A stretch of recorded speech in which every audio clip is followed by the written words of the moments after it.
21st of February 1916. 4 o'clock in the morning, and hell opened its mouth along the river Meuse. German artillery shells screamed through the frozen darkness above Verdun, France, transforming the ancient fortress city into the epicenter of humanity's most brutal experiment in industrial slaughter. Within those first 9 hours, over 1 million shells, each one a messenger of death, rained down upon French positions, pulverizing earth, flesh, and sanity in equal measure. General Erich von Falkenhayn, chief of the German General Staff, had designed this operation with chilling precision. His strategy, outlined in his Christmas memorandum to Kaiser Wilhelm II, wasn't merely about capturing territory. It was about bleeding France white, forcing the French army to defend Verdun at any cost until their lifeblood drained into the churned mud of the Meuse hills. The fortress city held symbolic power beyond its strategic value. Verdun represented French pride, French history, French soul.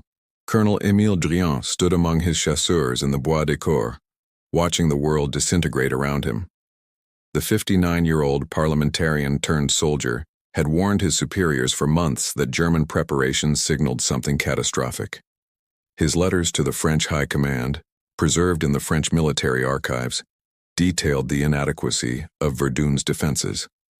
Now, as the bombardment transformed ancient forests into matchsticks and men into memory, Driant's warnings echoed hollow against the roar of German guns. The German Fifth Army, commanded by Crown Prince Wilhelm, the Kaiser's eldest son, assembled nearly 1,000 artillery pieces for this opening barrage. According to accounts compiled by military historian Alistair Horn in his work, The Price of Glory, the concentration of firepower per meter of front line exceeded anything previously witnessed in warfare. The earth itself seemed to rebel, fountains of soil and rock erupting skyward, trenches collapsing, burying men alive in graves they had dug for protection. By the second day, 22nd of February, German stormtroopers advanced through the shattered landscape. These weren't the rigid formations of previous attacks. They moved in small, flexible groups, exploiting gaps, bypassing strongpoints, carrying flamethrowers that turned French bunkers into crematoriums. The new tactics terrified defenders who had grown accustomed to traditional infantry waves. Colonel Driant refused evacuation orders. On 22nd of February, with his position surrounded and his chasseurs reduced from 2 battalions to a handful of survivors, he led a desperate counterattack. A German bullet struck him in the temple. His body remained in no man's land for weeks, another offering to Verdun's insatiable appetite. General Philippe Pétain received emergency orders on 25th of February. The 60-year-old general, roused from his Paris hotel where he was reportedly entertaining his mistress, traveled through the night to assume command of Verdun's defense. He arrived to find chaos, roads clogged with retreating soldiers, supplies non-existent, morale shattered. Fort Douaumont, the strongest fortress in the Verdun system, had fallen to a small German assault party without serious resistance on 25th of February, a humiliation that sent shockwaves through France. Pétain established his headquarters in Sully and immediately organized the Voie Sacrée, the Sacred Way, a single road linking Verdun to the French rear. Along this lifeline, 3,000 trucks cycled endlessly, delivering fresh troops and supplies, evacuating wounded and exhausted men. Every soldier in the French army would eventually pass through Verdun under Pétain's rotation system. This democratization of suffering forged national unity while preventing complete psychological breakdown of individual units. The furnace had ignited. Neither side yet understood they had created something unprecedented, a battle that would continue for 10 months, consume 700,000 casualties, and transform Verdun into a proper noun synonymous with meaningless slaughter. 1st of March, 1916, and the killing had settled into horrifying rhythm at Verdun. What General von Falkenhayn conceived as a surgical operation to bleed France had metastasized into mutual hemorrhaging. German casualties mounted as French artillery, reorganized under Pétain's methodical leadership, exacted terrible revenge. The Meuse Hills, Mort Homme, Hill 304, Côte 345, acquired names that would haunt veterans' nightmares for decades.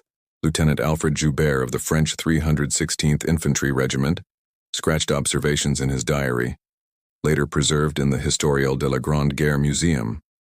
He described landscapes so devastated that navigation became impossible, where landmarks ceased to exist, where the earth turned to porridge mixed with human remains. "Humanity is mad," he wrote on 2nd of May. "It must be mad to do what it is doing. What a massacre! What scenes of horror and carnage! Hell cannot be so terrible." Joubert died at Verdun on 12th of May 1916, at age 23. Crown Prince Wilhelm, watching from his headquarters, began questioning his father's strategy. The prince, 34 years old and commanding his first major operation, had envisioned glory.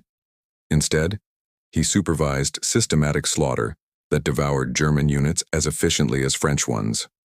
According to German military records, entire regiments rotated through Verdun emerged as psychological wreckage, men vacant-eyed and trembling, what later generations would call shell shock or post-traumatic stress disorder. General Pétain implemented his Noria system, rotation, with rigid discipline. French divisions spent approximately 2 weeks in the furnace before relief. This prevented total collapse but ensured maximum national exposure to Verdun's horror. By spring, 70% of the French army had experienced Verdun. The city became France's collective trauma, shared suffering that transcended class and region. Fort Vaux represented Verdun's agony in miniature. Major Sylvain Eugène Raynal commanded this underground fortress with 600 men when German attacks intensified in early June. The fort's thick concrete walls withstood bombardment, but the Germans deployed a new horror: phosgene gas. The colorless poison seeped into corridors, burning lungs, blinding eyes, suffocating slowly. Raynal's garrison, isolated and surrounded, ran out of water. Soldiers licked moisture from limestone walls, drank their own urine, died of thirst while shells thundered overhead. On 7th of June 1916, after 6 days of close-quarter combat in darkness, breathing air fouled by gas, excrement, and decomposing bodies, Raynal surrendered Fort Vaux. Crown Prince Wilhelm personally received him with military honors, respecting the garrison's courage. But respect couldn't resurrect the dead or heal the maimed. Fort Vaux represented another square kilometer of France purchased with blood, though the purchase price seemed grotesquely disproportionate to the real estate acquired. General Robert Nivelle replaced Pétain in operational command during May, while Pétain ascended to command the entire Central Army Group. Nivelle possessed qualities Pétain lacked: charisma, aggressive confidence, political connections. His famous proclamation, "Ils ne passeront pas," "They shall not pass," became France's rallying cry. Unlike Pétain's cautious defensive strategy, Nivelle believed in counterattacks, in seizing initiative, in offensive spirit redeeming French honor. French artillery evolved throughout these months into an increasingly lethal instrument. The famed 75, the 75mm field gun, lacked the power for fortress warfare, but heavier pieces arrived steadily. Captain Charles de Gaulle, a 35-year-old company commander, experienced this evolution firsthand. Wounded and captured at Douaumont on 2nd of March, de Gaulle spent the war's remainder in German prison camps, but his letters home described artillery's growing dominance, the way shells transformed tactical calculations into gambling with death. By early summer, Verdun had consumed French strategic reserves. British commanders watched with growing alarm as France bled. Field Marshal Douglas Haig, commanding British forces in France, faced mounting pressure to launch the long-planned Somme offensive. Originally conceived as a Franco-British operation to break German lines, the Somme was transforming into a desperate measure to relieve pressure on Verdun, to force Germany to divert resources northward before France collapsed entirely. The German High Command made similar calculations. Verdun had failed as Falkenhayn's planned bloodletting at favorable ratios. German casualties nearly matched French losses. Worse, the battle had metastasized beyond control, becoming operationally necessary but strategically counterproductive. Yet neither side could disengage. Verdun had become a symbol, and symbols demanded sacrifice regardless of rational analysis. 1st of July 1916, 7:30 in the morning, and along an 18-mile front north of the Somme River, British artillery fell silent after 7 days of unprecedented bombardment. In that sudden quiet, whistles shrieked along British trenches.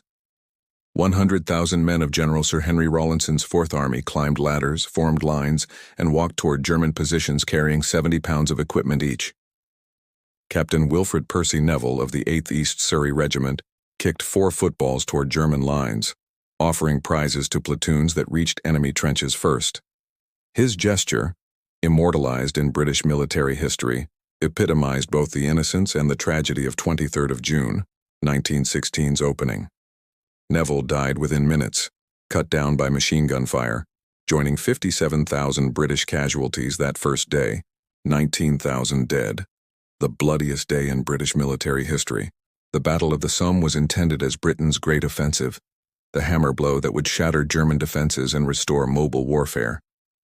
Field Marshal Haig, 55 years old and supremely confident in artillery's power, believed the week-long preliminary bombardment, 1,700,000 shells, would destroy German defenses so thoroughly that infantry would merely occupy abandoned positions.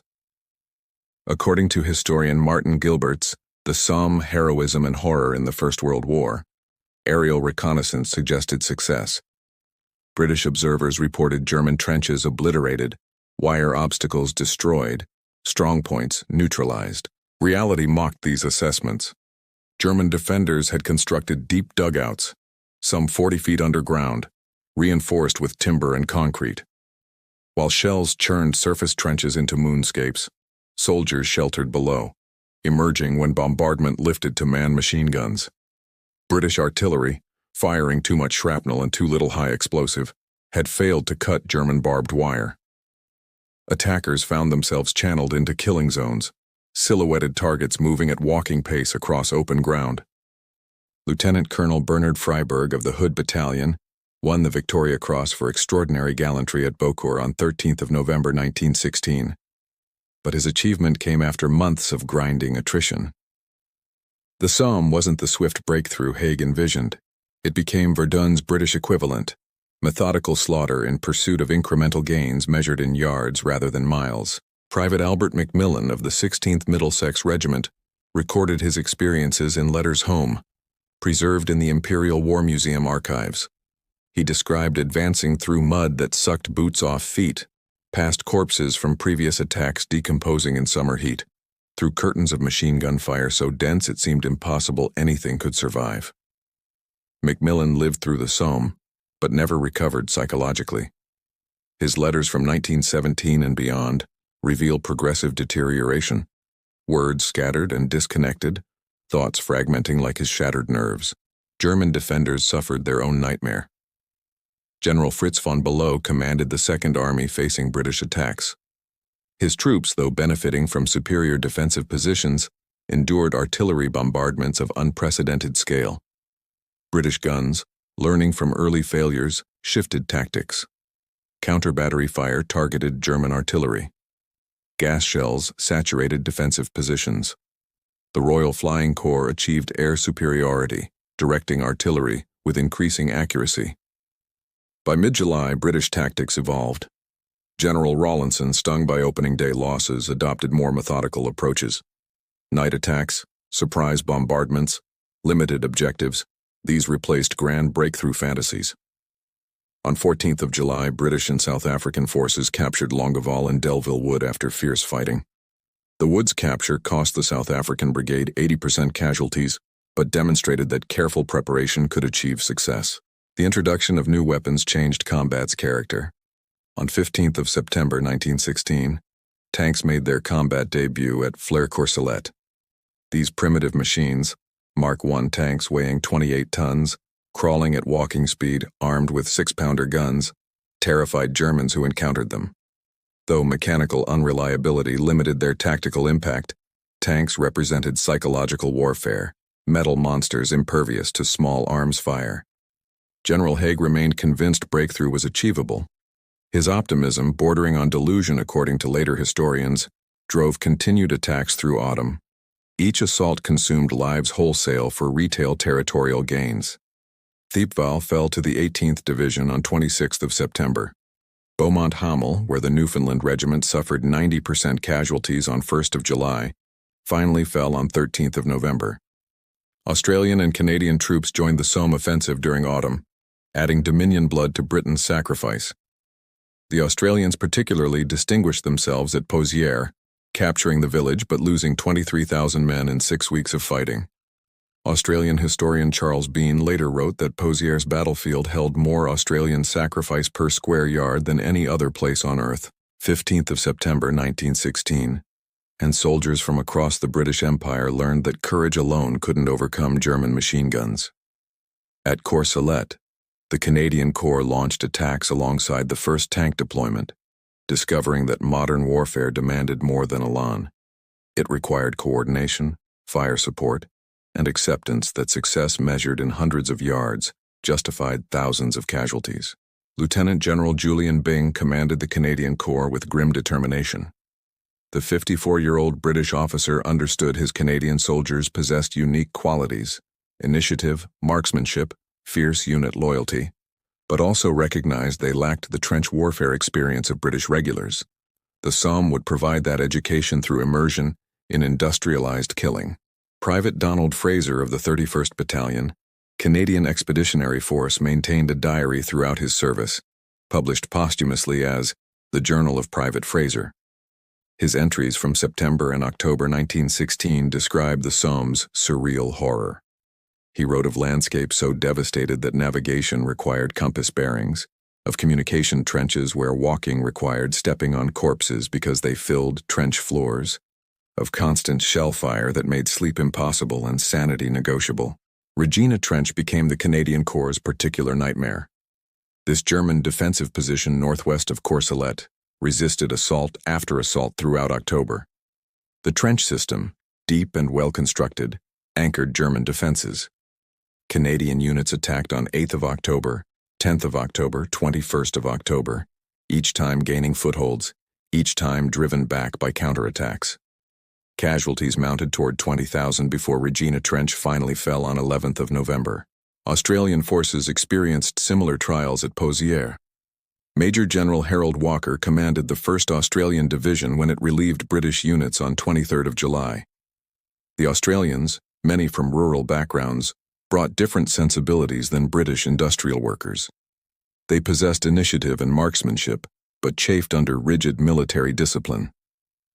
At Pozières, these qualities were tested against German artillery that turned the village into what Australians called the worst place on the Western Front.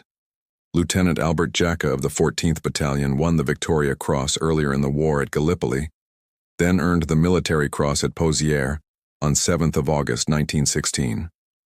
Leading a small group of men, Jacka counterattacked German troops who had captured Australian positions, personally killing 20 enemy soldiers and recapturing the position despite severe wounds.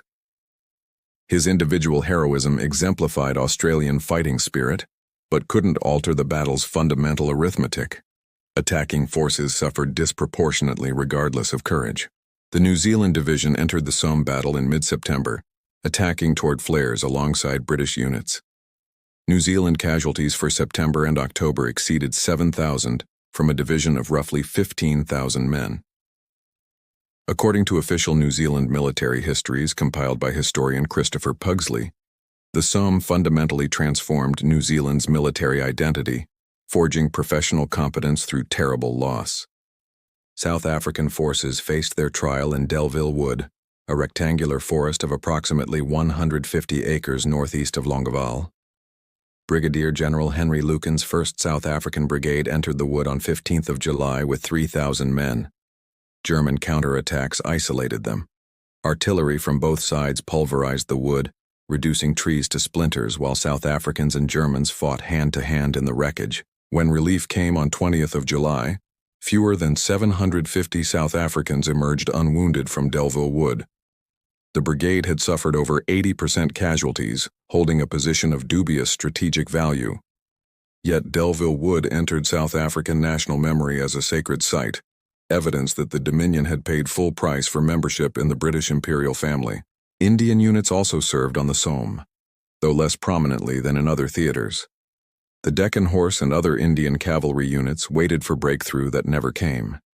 Indian infantry divisions saw limited action, partly due to British concerns about their effectiveness in European warfare, partly because Indian casualties elsewhere, particularly at Gallipoli and in Mesopotamia, had already strained recruitment. The Dominion experience at the Somme reshaped imperial relationships. Canadian, Australian, New Zealand, and South African troops developed fierce pride in their units' performance. They had proven themselves equal, often superior, to British regulars. But this pride carried costs. Casualty lists in Toronto, Melbourne, Wellington, and Johannesburg grew longer weekly. Families who had sent sons to war with patriotic enthusiasm began questioning whether European quarrels justified Dominion blood. Back in Verdun, French forces under General Nivelle prepared major counteroffensives for autumn. The grinding defense had evolved into methodical recovery of lost ground. Nivelle's aggressive tactics, combined with improved artillery techniques, promised to reclaim French territory. But whether success at Verdun or the Somme justified the butcher's bill remained an agonizing question echoing through Britain, France, Germany, and their empires. 24th of October, 1916, and French guns thundered around Verdun with vindictive fury. General Robert Nivelle, commanding the Second Army, had orchestrated this moment with meticulous care. 6 days of artillery preparation targeted German positions around Fort Douaumont, the concrete fortress whose capture in February had humiliated France. Now came reckoning.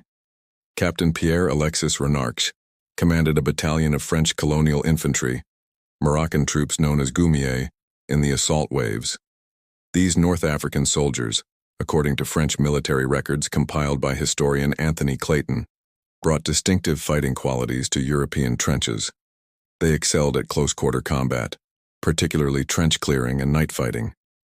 On 24th of October, they surged into German positions behind a creeping barrage, using grenades and bayonets to clear bunkers. Fort Douaumont fell to French assault on 24th of October after 48 hours of combat. Lieutenant Colonel Régis de Brandois' 37th Colonial Infantry Regiment reached the fort's superstructure first, raising the tricolor over ruins that had cost thousands of lives to capture, hold, and recapture. The symbolism mattered more than strategic value. France had reclaimed its honor, erased February's shame, demonstrated resilience. General Nivelle became France's new hero. His tactics, overwhelming artillery preparation, followed by rapid infantry assault behind a precisely timed, creeping barrage, seemed to have solved trench warfare's puzzle. French newspapers lionized him as the general who understood modern combat. Politicians, desperate for victory after months of bloody stalemate, elevated Nivelle's reputation toward mythic status. This acclaim would have tragic consequences in 1917, but in October 1916, Nivelle embodied French hopes. German forces retreated to secondary positions north and east of Verdun. The withdrawal was orderly, professional, minimizing further casualties. General von Below, coordinating German operations, recognized that holding every meter of gained ground wasn't worth the cost. Better to consolidate defensible positions than bleed uselessly for territory of limited value. This pragmatic calculation reflected growing German exhaustion. Meanwhile, on the Somme, autumn rains transformed battlefields into quagmires. Private Edwin Vaughan of the 8th Royal Warwickshire Regiment described conditions in his memoir, Some Desperate Glory, published posthumously. He wrote of mud so deep that wounded men drowned in shell holes before stretcher bearers could reach them, of pack mules disappearing completely into liquid earth, of soldiers sleeping standing because lying down meant suffocating in mud. General Haig refused to halt operations despite deteriorating conditions. The British commander-in-chief remained convinced that German forces teetered on collapse, that one more push might achieve breakthrough. His intelligence officers, eager to please or genuinely mistaken, provided assessments supporting continued offensive. On 13th of November, the Battle of the Ancre opened, the Somme offensive's final major operation. Beaumont-Hamel finally fell on 13th of November.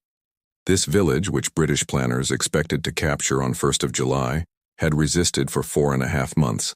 The 51st Highland Division, attacking through dense fog, achieved surprise. Bagpipers played as Highlanders swept through German trenches. The village's capture provided small satisfaction after immense cost. The ground gained measured approximately 8 miles in depth across the entire Somme front. German defenders throughout this period demonstrated remarkable resilience. Despite casualties exceeding 500,000 on the Western Front during 1916, German units maintained cohesion and fighting effectiveness. The German Army's training systems, emphasizing initiative at junior officer and non-commissioned officer levels, enabled units to function despite losses that would have shattered more rigidly hierarchical forces. Ruprecht, Crown Prince of Bavaria, commanding the 6th Army, coordinated German defenses with considerable skill. The 47-year-old royal possessed genuine military talent, unlike many aristocrats given command through birth rather than competence. His forces at the Somme executed flexible defense-in-depth tactics, conceding ground when necessary, counterattacking when opportunity arose, preserving strength while inflicting maximum casualties on attackers. Artillery dominated tactical thinking by autumn. British gunners had learned painful lessons. Counter-battery work improved dramatically as sound ranging and flash-spotting techniques identified German gun positions. Gas shells became standard rather than novelty. The creeping barrage, artillery fire advancing ahead of infantry at predetermined rates, evolved into routine procedure rather than experimental tactic. Materials consumption staggered comprehension. British artillery fired over 1 million shells weekly during autumn Somme operations. Each shell required manufacturing, transportation to railheads, transfer to forward ammunition dumps, distribution to gun positions. The logistical infrastructure supporting modern warfare employed hundreds of thousands of men who never fired shots, but whose labor was equally essential. Casualty statistics defied imagination. By mid-November, British Empire forces at the Somme had suffered approximately 420,000 casualties, killed, wounded, missing, or captured. French losses at the Somme exceeded 200,000. German casualties probably reached similar numbers, though exact figures remain debated. At Verdun, French and German casualties each approached 350,000. 1916's Western Front battles cost over 2 million casualties for territorial gains measurable in single-digit miles. 30th of November, 1916, and the Somme offensive officially ended as snow-blanketed battlefields too frozen and muddy for further operations. In hospitals stretching from Calais to Cairo, doctors and nurses struggled with casualties that exceeded medical infrastructure's capacity. The wounded told stories that would haunt civilization's conscience for generations. Sister Edith Appleton, a British nurse serving at a casualty clearing station near Albert, recorded her experiences in diaries preserved at the Imperial War Museum. Her entries from November and December describe endless streams of stretchers bearing men with wounds modern medicine barely understood. Shell shock cases particularly troubled her. Men physically intact but psychologically shattered, unable to speak or control trembling, staring at nothing with vacant expressions that suggested their souls had fled somewhere their bodies couldn't follow. Dr. Harvey Cushing, an American neurosurgeon volunteering with British Medical Services, witnessed 1916's butcher's bill firsthand. His surgical techniques, pioneering in treating head wounds, saved lives but couldn't restore destroyed minds. Cushing's wartime journals, published as From a Surgeon's Journal, document his growing horror at industrial warfare's efficiency in destroying human beings. He wrote that a single day's casualties from a failed assault exceeded annual peacetime trauma experience for major urban hospitals. Gas casualties presented particular challenges. Phosgene and chlorine burned lungs, causing death through slow suffocation or permanent respiratory damage. Medical officers estimated roughly 30% of gas casualties died eventually, many months after exposure, drowning gradually as damaged lungs filled with fluid. Those who survived often lived as invalids, unable to work, dependent on government pensions that bureaucracies granted grudgingly. The psychological toll extended far beyond frontline soldiers. Captain J.C. Dunn, medical officer for the Royal Welch Fusiliers, observed that prolonged exposure to industrialized combat exceeded human nervous system's capacity to process trauma. His medical reports, later compiled in The War the Infantry Knew, documented progressive psychological deterioration in units kept too long in combat zones. Men developed tics, tremors, and what doctors termed disordered action of the heart, symptoms of extreme stress manifesting physically. Military authorities struggled with shell shock's implications. If psychological breakdown represented legitimate medical condition, then enormous numbers of soldiers deserved evacuation and treatment. But armies couldn't function if trauma justified removal from combat. Some medical officers and commanders suspected malingering, believed that coddling weakness encouraged breakdown. Courts-martial for cowardice sometimes involved men whose behavior clearly indicated psychological damage rather than moral failing. Private Harry Farr of the West Yorkshire Regiment faced court-martial and execution by firing squad on 18th of October, 1916, for refusing to return to frontline trenches. He had previously received medical treatment for shell shock. His case exemplified military justice's harsh approach toward psychological casualties. Not until 2006 did the British government grant Farr and 305 other executed soldiers posthumous pardons, acknowledging that many had suffered medical conditions rather than criminal cowardice. French and German armies faced similar challenges. French military records indicate thousands of soldiers court-martialed for refusal to face the enemy or abandoning posts. Some historians argue these prosecutions targeted men whose psychological states made continued combat impossible. The French army executed approximately 700 men during the war for military offenses, maintaining discipline through fear when morale collapsed. German medical services pioneered treatments for Kriegsneurose, war neurosis. Dr. Fritz Kaufmann developed controversial therapy using electric shocks to treat symptoms. His approach reflected prevailing belief that willpower could overcome psychological trauma. Many treated soldiers returned to combat, though whether they recovered or simply suppressed symptoms remains debated. Amputees represented another devastating category. Improved artillery and machine guns shattered limbs beyond surgical repair. Amputation became routine, leaving hundreds of thousands of young men facing peacetime existence without arms or legs. Prosthetics technology remained primitive. Many amputees faced futures as beggars or charity cases, visible reminders of war's costs that civilian populations found uncomfortable. Facial wounds shocked even hardened medical staff. High explosive shells and shrapnel obliterated faces, leaving survivors unable to eat, speak, or appear in public without provoking horror. Dr. Harold Gillies pioneered reconstructive facial surgery at Aldershot Hospital, developing techniques that founded modern plastic surgery. His work restored some functionality and appearance to disfigured men, though results remained crude by later standards. The emotional cost extended to families receiving casualty notifications. Telegrams arrived at homes across Britain, France, Germany, and their empires bearing identical news: killed in action, missing, died of wounds. Each telegram represented family catastrophe. Fathers who would never return, sons whose futures ended in Flanders mud, brothers whose laughter went silent in Verdun's furnace. Village war memorials being planned during 1916 would eventually list names numbering in tens or hundreds from communities of mere thousands. Entire generations of young men disappeared into Western Front trenches. Grammar schools and universities counted casualties by graduating classes. The class of 1912 decimated. The class of 1913 nearly extinct. The class of 1914 memorial services held for majority rather than minority. 15th of December 1916, and in Berlin's Charlottenburg Palace, Kaiser Wilhelm II presided over meetings that would reshape German war strategy. General Erich von Falkenhayn, architect of Verdun's bloodbath, had been dismissed in August. In his place, the Kaiser appointed Paul von Hindenburg as chief of the German General Staff, with Erich Ludendorff serving as first quartermaster general, effectively Hindenburg's operational brain.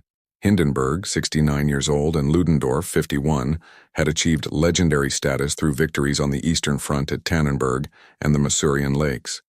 Now they confronted Germany's strategic crisis. The Verdun and Somme offensives had failed to achieve decisive results while consuming German strength. Britain's naval blockade strangled German imports, causing civilian hardships that threatened domestic stability. German leadership faced unpalatable choices, none offering easy victory. The Hindenburg-Ludendorff partnership functioned as effective dictatorship beneath monarchical facade. Hindenburg provided gravitas and public confidence. His stolid paternal presence reassured German civilians. Ludendorff supplied strategic vision and ruthless implementation. Together they concluded that Germany must husband resources, eliminate unfavorable defensive positions, and pursue victory through methods beyond conventional military operations. Their first major decision involved strategic withdrawal on the Western Front. German forces occupied a bulge between Arras and Soissons, vulnerable to Allied attacks from multiple directions. Rather than defend this salient at ruinous cost, Hindenburg and Ludendorff ordered construction of new defensive positions, the Siegfriedstellung, which British forces would call the Hindenburg Line. This fortified zone featured deep bunkers, elaborate wire obstacles, carefully positioned machine gun nests, and artillery emplacements calculated for maximum defensive effect. The planned withdrawal would shorten German lines by approximately 25 miles, freeing 13 divisions for reserves. Additionally, German forces would practice scorched earth tactics during withdrawal, destroying infrastructure, poisoning wells, demolishing buildings, leaving wasteland for Allied forces to occupy. These decisions reflected calculation that strategic advantage justified tactical ruthlessness. Simultaneously, Hindenburg and Ludendorff committed Germany to unrestricted submarine warfare. German U-boats would sink merchant vessels approaching Allied ports without warning, including neutral ships. Naval commanders promised that unrestricted submarine campaign would starve Britain into surrender within 6 months by severing maritime supply lines. The policy risked American entry into war, but German leadership gambled that Britain would collapse before American military power became relevant. In London, Prime Minister Herbert Henry Asquith faced political crisis. The Somme offensive's limited results, despite catastrophic casualties, eroded public confidence. Asquith, 64 years old, had led Britain into war with national unity, but by December 1916, his coalition government fractured. David Lloyd George, the energetic Welsh politician serving as Secretary of State for War, maneuvered to replace Asquith as Prime Minister. Lloyd George, 53 years old, projected dynamism that contrasted sharply with Asquith's apparent exhaustion. On 7th of December 1916, Lloyd George became Prime Minister, promising more vigorous prosecution of the war. He created a small war cabinet for rapid decision-making, expanded government control over economy and industry, and demanded more aggressive strategy from military commanders. His relationship with Field Marshal Haig would deteriorate into mutual contempt, but in December, Lloyd George represented Britain's renewed determination. French leadership underwent equally dramatic transformation. General Robert Nivelle's success at Verdun propelled him to national prominence. On 15th of December, he replaced Joseph Joffre as French commander-in-chief. Joffre, the portly, avuncular Papa Joffre, who had saved France in 1914, was promoted to Marshal of France, essentially kicked upstairs into ceremonial irrelevance. Nivelle promised offensive that would break German lines and end the war in 1917. Nivelle's confidence intoxicated French politicians desperate for decisive victory. He explained his method with charismatic certainty. Massive artillery preparation followed by rapid infantry assault would rupture German defenses. Then mobile warfare would resume. His approach essentially scaled up the tactics successful at Verdun in October. French political leaders, exhausted by Verdun and the Somme's grinding attrition, embraced Nivelle's promises enthusiastically, ignoring warnings from skeptical officers. Meanwhile, in Petrograd, Russia's Tsar Nicholas II confronted catastrophe. Russian armies had suffered approximately 2 million casualties during 1916, including the disastrous Brusilov offensive that gained territory at unsustainable cost. Russia's transportation system collapsed under war's logistical demands. Food shortages afflicted cities. Revolutionary sentiment spread through military units and civilian populations. Russia was approaching breaking point, though the final crisis wouldn't erupt until March 1917. Austria-Hungary similarly verged on dissolution. The polyglot empire, Germans, Hungarians, Czechs, Poles, Croats, Serbs, Romanians, Italians, held together through imperial tradition and Habsburg loyalty. But war strained these bonds toward snapping. Casualty lists decimated units from particular regions or ethnicities. Food shortages caused suffering. Czech and South Slav populations increasingly questioned why they fought for empire that granted them subordinate status. Italy's position was equally precarious. Since entering the war in May 1915 on the Allied side, Italian forces under General Luigi Cadorna had launched 11 battles along the Isonzo River against Austrian positions. These offensives achieved minimal gains at enormous cost. Italian casualties exceeded 500,000 by end of 1916. Cadorna's rigid tactics and harsh discipline created widespread resentment. Italy's war effort survived on Allied financial support and promises of territorial gains from Austria-Hungary's anticipated dismemberment. 29th of August 1916, and in Bucharest, Romania's King Ferdinand I made the fateful decision to declare war on Austria-Hungary. Romanian political leaders calculated that Austria's weakness, demonstrated by repeated defeats against Russia, offered opportunity for territorial expansion. Romania coveted Transylvania, the mountainous region populated by ethnic Romanians but held by Austria-Hungary. Romania's entry into war promised to open new front against the Central Powers. The calculation proved catastrophic. Romanian forces, approximately 600,000 strong but poorly equipped and inadequately trained, invaded Transylvania in late August. Initial success proved illusory.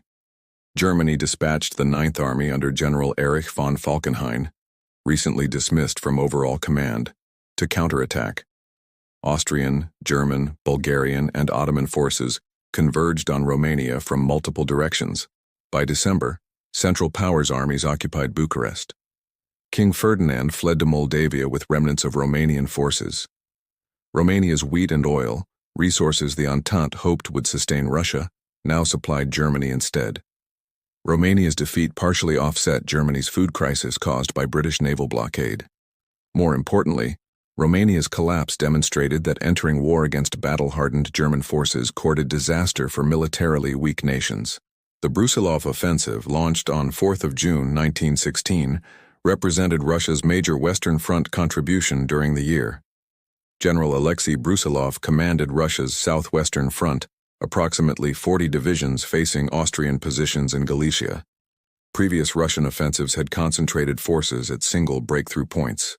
Brusilov attacked along broad front, preventing Austrians from concentrating reserves. The offensive achieved spectacular initial success. Austrian defenses, manned partly by Czech units of questionable loyalty, collapsed.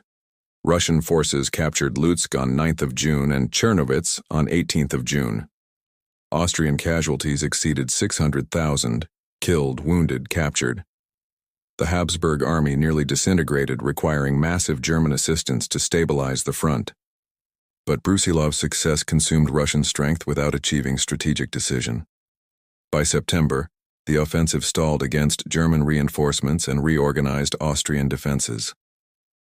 Russian casualties approached 1 million. Worse, the offensive depleted Russia's strategic reserves and ammunition stocks without securing decisive victory. The Russian army emerged from 1916 weaker, despite Brusilov's tactical brilliance. Russia's domestic situation deteriorated throughout the year. Tsar Nicholas II, having assumed personal command of Russia's armies in September 1915, bore direct responsibility for military setbacks in public perception. His prolonged absences at military headquarters in Mogilev left governance to Tsarina Alexandra, increasingly influenced by the mystic Grigory Rasputin. Russian political society viewed Rasputin with contempt and suspicion. His assassination by aristocrats on 30th of December 1916 reflected elite desperation, but came too late to stabilize the regime. Russia's transportation crisis amplified food shortages. Railways, strained by military logistics, couldn't simultaneously supply armies and deliver food to cities. Petrograd and Moscow experienced bread shortages despite adequate overall grain production. Urban populations blamed government incompetence or deliberate sabotage. Strike activity increased. Revolutionary groups, Bolsheviks, Mensheviks, socialist revolutionaries, gained adherents among workers and soldiers. The Eastern Front's contrast with Western Front highlighted modern warfare's varied nature. In the East, armies still maneuvered across vast spaces. Cavalry retained some tactical utility. Entrenchments existed but remained less elaborate than Western Front fortifications. Lower population densities and inferior transportation infrastructure prevented the concentration of forces that created Western Front stalemate. Ottoman Empire experienced mixed fortunes during 1916. At Gallipoli in 1915, Ottoman forces under Mustafa Kemal had defeated Allied amphibious invasion. In Mesopotamia, Ottoman forces besieged British Indian forces at Kut al Amara. On 29 April 1916, Major General Charles Townshend surrendered Kut along with 13,000 troops, Britain's largest military capitulation since Yorktown in 1781. The victory boosted Ottoman morale and embarrassed Britain profoundly.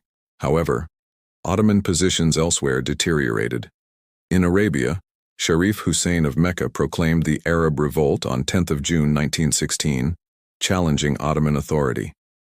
British officer T.E. Lawrence, later famous as Lawrence of Arabia, advised Arab irregular forces. Though militarily insignificant initially, the Arab Revolt threatened Ottoman control over Islam's holy cities and tied down troops needed elsewhere. In Caucasus, Russian forces advanced against Ottoman armies. Capture of Erzurum in February and Trebizond in April extended Russian control along Black Sea coast. These victories, combined with Ottoman forces' commitments in Mesopotamia, Palestine, and Arabia, stretched Ottoman military resources beyond sustainable limits. General Mustafa Kemal, 35 years old in 1916, emerged as Ottoman Empire's most capable commander. His defensive brilliance at Gallipoli established his reputation. Posted to Eastern Front, he halted Russian advances at Mus and Bitlis during summer 1916. Kemal combined tactical skill with understanding of modern warfare's requirements, coordinated infantry-artillery cooperation, flexible defensive tactics, aggressive counterattacks exploiting enemy weaknesses. The Middle Eastern theaters remained secondary to Western and Eastern fronts in strategic importance, but they complicated belligerents' resource allocation. Britain committed hundreds of thousands of troops to defending Egypt, conquering Mesopotamia, and supporting Arab irregulars. Ottoman Empire dispersed forces across vast territories. Russia maintained substantial forces in Caucasus. These deployments diverted resources from primary theaters, where war would ultimately be decided. 3rd of September, 1916, and at Flers-Courcelette, tank warfare was born amidst mud and mechanical failure. The Mark I tank, designed by British engineer Walter Wilson and others under Admiralty sponsorship, represented revolutionary approach to breaking trench stalemate. Weighing 28 tons, armored with steel plate, armed with either 6-pounder guns or machine guns, these machines theoretically could cross trenches, crush barbed wire, and advance impervious to rifle and machine gun fire. Reality complicated theory. Of 49 tanks available for Flers-Courcelette operation, only 36 reached starting positions. Mechanical failures eliminated many before combat. Those that advanced terrified German defenders, but achieved limited tactical success. Tanks moved at walking pace, broke down frequently, became trapped in shell holes or trenches, suffered from inadequate crew training. Their combat debut showed potential rather than providing battlefield revolution. Lieutenant Basil Henriquez commanded a tank at Flers, experiencing modern warfare from unique perspective. Inside the tank, he described environment as hellish. Deafening noise, unbearable heat, carbon monoxide fumes causing nausea and disorientation, bullets striking armor creating sparks and metal fragments. Communication between crew members required shouting into ears. Navigation proved nearly impossible once advancing through smoke and destroyed terrain. Despite these challenges, Henriquez recognized tanks represented warfare's future. Artillery technology advanced significantly during 1916. Sound-ranging techniques developed by British scientists Lawrence Bragg and others enabled accurate location of enemy gun positions by analyzing sound waves from gun firing. Flash spotting from observation posts provided complementary technique. These innovations transformed counter-battery work from guesswork into science, enabling systematic suppression of enemy artillery. Fuse technology similarly evolved. The number 106 fuse introduced by British forces during 1916 provided more reliable detonation and enabled effective shrapnel distribution. Contact fuses improved high-explosive shell effectiveness against fortifications. Delayed action fuses allowed shells to penetrate before exploding, crucial for destroying deep dugouts. Gas warfare expanded beyond chlorine and phosgene. Mustard gas, though not deployed until 1917, was under development during 1916. German chemists synthesized new compounds with varying properties: immediate versus delayed effects, persistent versus non-persistent agents, lung irritants versus blister agents. Chemical warfare became specialized scientific field employing industrial chemistry's full resources. Aviation technology progressed rapidly. Aircraft began war as reconnaissance platforms. By 1916, specialized fighter aircraft, Fokker-Eindeckers, Newport Scouts, Airco DH-2 pushers, battled for air superiority. Pilots like German ace Oswald Boelcke, with 40 victories before his death in October 1916, pioneered aerial combat tactics. Bombing missions targeted enemy infrastructure, though payload limitations prevented strategic air warfare's full development. The Fokker-Eindecker's synchronized machine gun, allowing fire through propeller arc, had granted Germany temporary air superiority during 1915, the Fokker Scourge. British and French development of similar synchronization gear, plus introduction of superior aircraft designs, neutralized German advantage by mid-1916. Air warfare became continuous technological race, each innovation triggering counter-innovation. Submarine technology threatened to decide war through economic strangulation. German U-boats operating from bases in Flanders and German ports sank merchant vessels at increasing rates. Improvements in torpedo technology, submarine engines, and operational doctrine made U-boats formidable weapons. British countermeasures, convoy systems, depth charges, submarine nets, Q-ships developed gradually. The undersea war would peak in 1917, when unrestricted submarine warfare brought Britain near starvation and America into war. Communication technology evolved to meet battlefield demands. Field telephones and buried cables enabled more reliable communication than runners or signal flags. However, artillery bombardments routinely severed cables. Wireless telegraphy remained too bulky and unreliable for widespread tactical use. Carrier pigeons retained military relevance. One pigeon, Cher Ami, would famously save American battalion in 1918 by delivering message despite severe wounds. Medicine developed under battlefield pressure. Blood transfusion techniques pioneered by Canadian Dr. Lawrence Bruce Robertson saved lives previously lost to hemorrhagic shock. Understanding of antisepsis reduced infection rates in wounds. Debridement, removal of dead tissue from wounds, became standard practice. Tetanus antitoxin prevented previously common complication. These advances increased survival rates, but couldn't offset industrial warfare's scale of casualties. Trench engineering became sophisticated discipline. Both sides developed elaborate systems with frontline trenches, support trenches, communication trenches, deep dugouts, strong points, and artillery positions. German defenses particularly featured reinforced concrete pillboxes and deep shelters. Mining warfare, tunneling under enemy positions to detonate explosives, reached remarkable sophistication, with miners digging at depths exceeding 100 feet to avoid countermining. 31st of December 1916 and across Europe, survivors of the year's battles contemplated costs that defied comprehension. At Verdun, approximately 700,000 French and German casualties purchased territory measured in kilometers. The Somme consumed over 1 million British, French, and German casualties for territorial gains, barely exceeding 10 kilometers at maximum penetration. Other fronts, Eastern, Italian, Balkan, Middle Eastern, added millions more to butchers' bills. Lieutenant General Erich Ludendorff, reviewing casualty reports in Berlin, recognized that Germany approached critical juncture. German military remained formidable, still occupied enemy territory on all fronts, demonstrated tactical excellence repeatedly. But Britain's naval blockade was slowly strangling German economy. Food rations decreased throughout 1916. The turnip winter of 1916-17 would see civilians subsisting on animal feed as wheat supplies dwindled. Industrial production faced raw material shortages.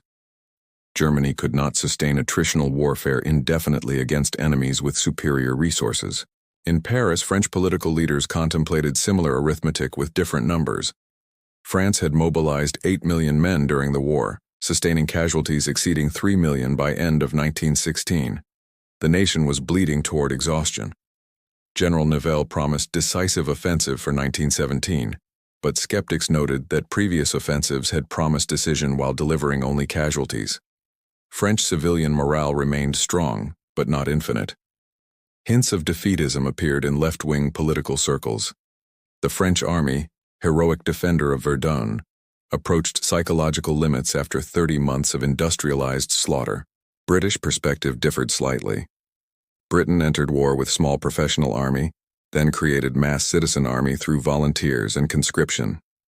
British casualties by end of 1916 approached 1 million, shocking for nation unaccustomed to continental warfare's costs.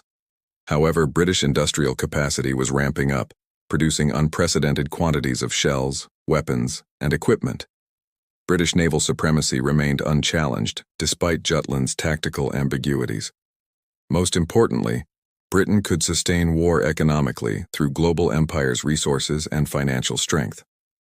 David Lloyd George, newly empowered as Prime Minister, believed Britain must avoid attrition's traps. He distrusted Field Marshal Haig's optimistic predictions of imminent German collapse. Lloyd George preferred peripheral strategies, supporting Italy, exploiting Ottoman weakness, encouraging Balkan allies, that might achieve decision without repeating Somme-scale bloodbaths. His strategic vision clashed fundamentally with Haig's Western Front focus, creating civil-military tensions that would dominate British strategy debates throughout 1917. Russia's position was desperate, though few yet recognized how desperate. The Brusilov offensive had exhausted military strength without strategic gain. Railways verged on collapse. Food shortages afflicted cities. Political opposition to Tsarist autocracy intensified across social spectrum. Liberal constitutionalists, moderate socialists, radical revolutionaries all demanded change. The regime survived because no organized alternative existed, but 1917 would shatter that fragile stability within months of the new year's beginning. Austria-Hungary survived 1916, but barely. Brusilov's offensive had nearly destroyed Habsburg armies. Only massive German support prevented collapse. Austrian industry struggled to meet military demands. Food shortages caused civilian suffering. Nationalist tensions within polyglot empire intensified. Emperor Franz Joseph, who had ruled since 1848, died on 21st of November, 1916, at age 86. His great-nephew Charles I inherited an empire approaching dissolution. The Ottoman Empire similarly endured through German support and opponents' distractions. Arab revolt threatened, but hadn't yet seriously damaged Ottoman control. British forces in Mesopotamia and Egypt posed threats, but required time to organize for major offensives. Ottoman Empire's survival depended on war ending before accumulated pressures. Military defeats, economic exhaustion, nationalist movements caused systemic collapse.